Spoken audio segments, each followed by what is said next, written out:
Hello friends, आज पढ़ने वाले हम रेशियो एंड प्रोपोर्शंस।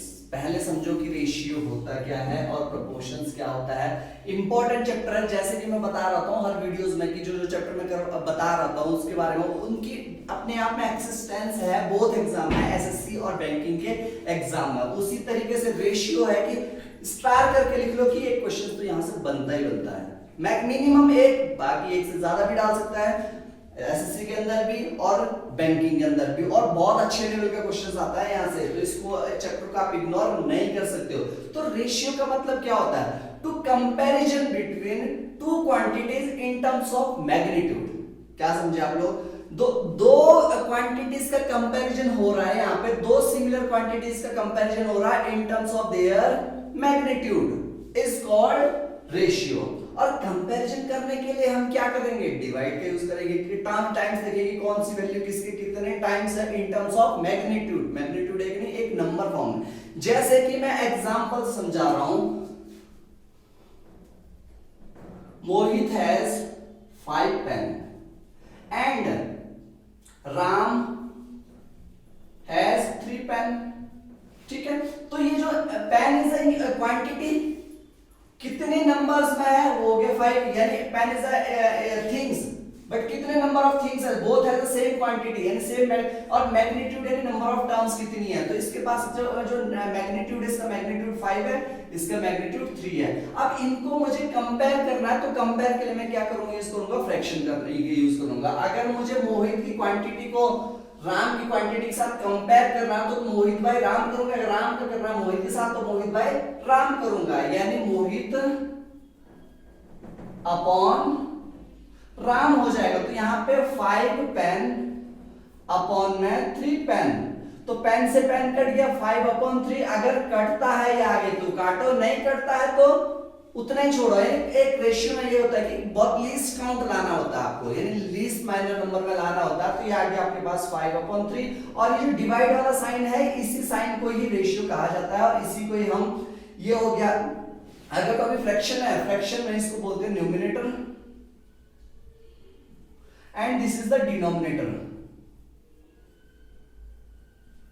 अब अगर यही कन्वर्ट हो जाए कुछ इस तरीके से, यानी 5 रेशियो साइन 3, कंपैरिजन हो गया। अब यहां पे इनके नेम चेंज हो गए, ये हो गया एंटीसीडेंट एंड ये हो गया कॉन्सिक्वेंट। समझ में आ गया? तो इसी को ही कहा जाता है रेशियो। आई होप समझ में आ गई होगी डेफिनेशन। अब यहाँ पे इसके पास ज्यादा फॉर्मूलाज वगैरह पे बिलीव मत करना, इसके कॉन्सेप्ट को समझना आपने कि कॉन्सेप्ट मस्ट है, इसका फॉर्मूला ज्यादा मैटर नहीं करता। और क्वेश्चंस कैसे कैसे आएगा, क्वेश्चंस अभी हमने ऊपर पुट आउट किया। इसके अलावा भी ज्यादा क्वेश्चन तो पॉसिबल नहीं है हो पाने, बट ये है कि मैं आपको कंटेंट दे सकता हूं कि किस किस टाइप से क्वेश्चंस आएंगे और किस किस तरह के क्वेश्चंस को आपको ज्यादा पढ़ना है एग्जाम के पॉइंट ऑफ व्यू से।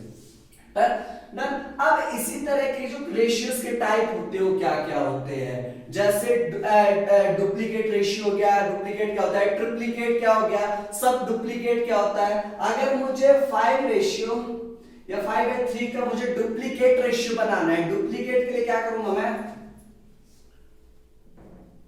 डुप्लीकेट रेशियो चाहिए मुझे, तो डुप्लीकेट का मतलब हो गया बोथ का स्क्वायर। तो 5 का स्क्वायर हो गया 25 अपॉन में 9, तो मैं कहूंगा इसको 25 रेशियो 9। ये डुप्लीकेट रेशियो हो गया। ट्रिप्लीकेट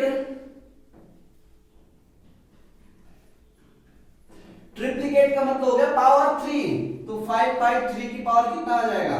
5 का क्यूब होता है 125 अपॉन में 3 का क्यूब होगा 27, तो मैं कह सकता हूं 125 रेशियो 27। और ये भी ऑलमोस्ट करता नहीं है वैल्यू, ये भी देख लो आप काटोगे नहीं तो ये बन गया इसका। इसी ये जो रेशियो वैल्यू बनी हमारे पास 5:3, इसका डुप्लीकेट रेशियो हो गया 25/9 एंड 125/27, या 5:3 बोर्डिंग के इसको, या 25:9 125:27। अब सब डुप्लीकेट क्या होता है? सब डुप्लीकेट का ही पार्ट बन सकता है। डुप्लीकेट को ही हम सब डुप्लीकेट में कन्वर्ट कर सकते हैं पॉसिबिलिटी के अकॉर्डिंग। सब डुप्लीकेट क्या होता है? सब डुप्लीकेट, इसको देखो डुप्लीकेट को चेंज कर दो, जैसे 25/9 है, इसको रूट लो, यानी सब डुप्लीकेट का मतलब हो गया आधी पावर लो दोनों की। तो root of 25 upon root of 9, root of 25 125 किसका रूट होगा 5 का, और ये हो गया 9 का, सॉरी 3 का, तो ये वापस से बन गया 5:3। तो 5:3 यानी जो अगर सिंपल रेशियो को आप डुप्लीकेट बनाते हो तो वापस हमें सिंपल रेशियो से सिंपल रेशियो बन भी सकता है, सब डुप्लीकेट नहीं भी, बट जो डुप्लीकेट बना हुआ वो डेफिनेटली उसको अगर सब डुप्लीकेट बनाना तो वो इनिशियल स्टेज को ऑक्यूपाई कर लेगा। जैसे कि इनिशियल को हमने डुप्लीकेट बनाया तो डुप्लीकेट को वापस अगर हम सब डुप्लीकेट बनाए तो वापस नंबर चेंज हो जाता है। सेम तरीके से सब ट्रिप्लीकेट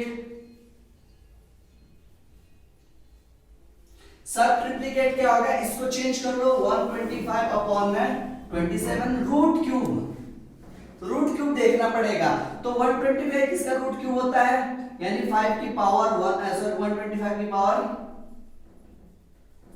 1/3/27 की पावर 1/3, तो ये होगा 5/3। वापस से या क्या हो गया, आप इसको 5:3 कहोगे। आई होप थोड़ा बहुत शायद समझ में आ गए होंगे रेशियोज के। And what is the proportion, proportions क्या होता है, प्रोपोर्शंस को चेक करना है। प्रोपोर्शंस देखो, प्रोपोर्शंस होता है हमारा रेशियो, थोड़ा बहुत समझ में आ गया होगा। आप समझो प्रोपोर्शंस होता क्या है,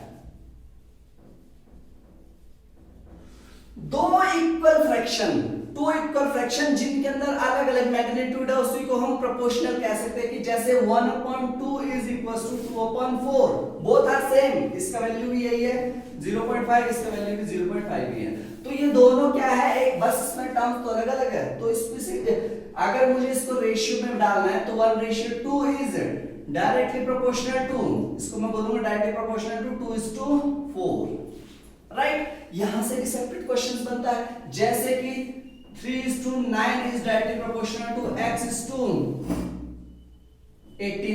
देन फाइंड x क्या होगा।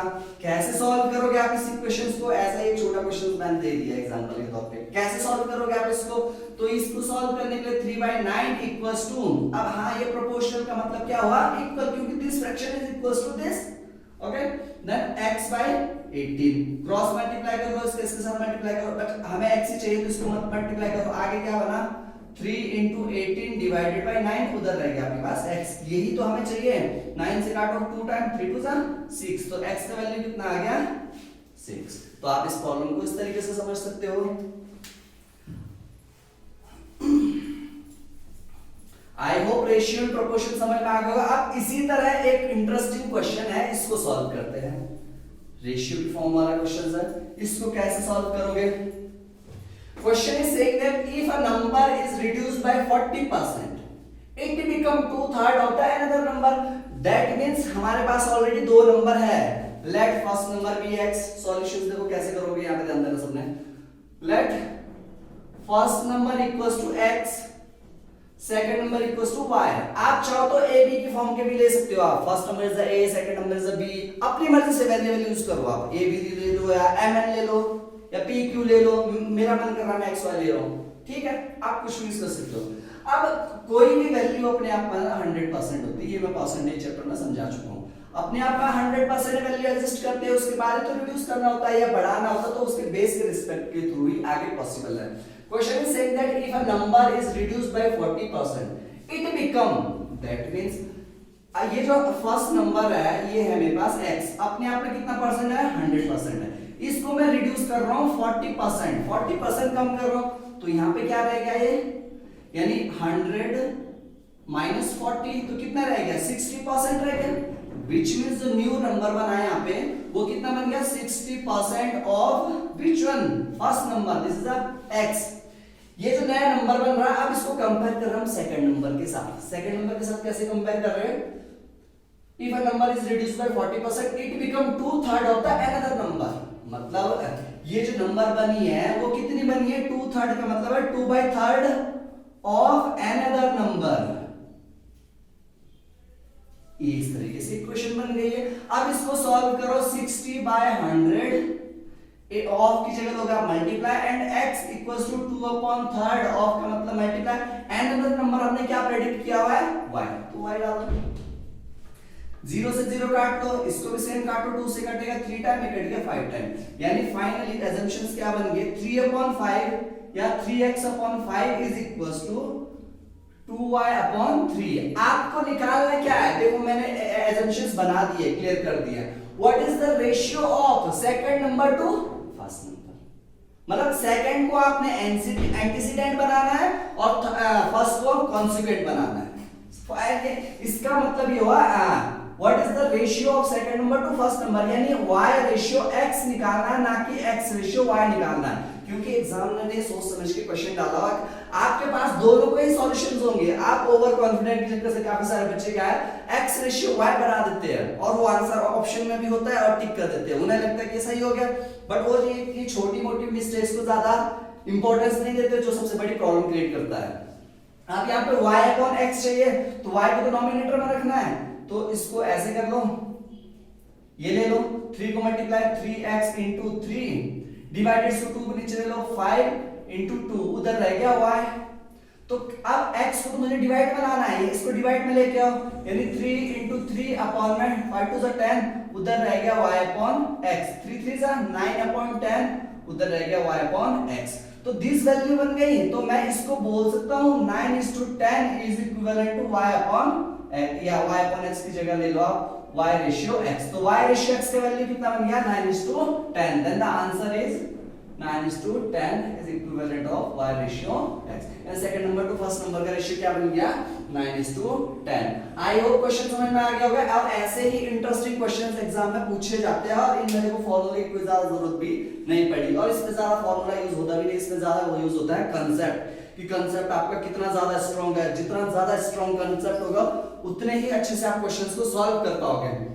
और मैं अभी भी बता रहा हूँ, रिपीट कर रहा हूँ, इस क्वेश्चन से बहुत ही अच्छे क्वेश्चंस बनते हैं और टफेस्ट लेवल के क्वेश्चंस भी बनते हैं।